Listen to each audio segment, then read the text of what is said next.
بسم اللہ الرحمن الرحیم۔ حضرت ابو ہریرہ رضی اللہ تعالیٰ عنہ فرماتے ہیں، رسول اللہ صلی اللہ علیہ وسلم نے فرمایا، جس نے ایمان کے ساتھ اور ثواب کی نیت سے روزہ رکھا اس کے اگلے گناہ بخش دیے جائیں گے۔ سیدنا ابو ذر رضی اللہ تعالیٰ عنہ سے روایت ہے، رسول اللہ صلی اللہ علیہ وسلم نے فرمایا، تم میں سے ہر شخص کے عضو پر صدقہ واجب ہے۔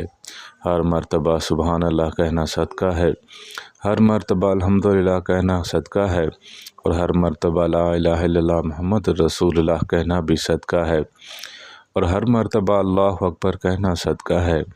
نیکی کا حکم دینا بھی صدقہ ہے، اور برائی سے روکنا بھی صدقہ ہے، اور ان سب سے 2 رکعتیں کافی ہو جاتی ہیں جو کوئی چاش کے وقت ادا کرے گا۔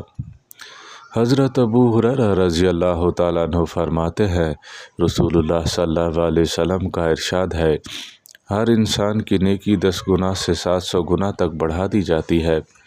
اللہ تعالیٰ فرماتا ہے سوائے روزے کے، اس لیے وہ میرے لیے خاص ہے اور میں اس کا بدلہ دوں گا۔ آدمی اپنی خواہش اور کھانا میرے لیے چھوڑ دیتا ہے۔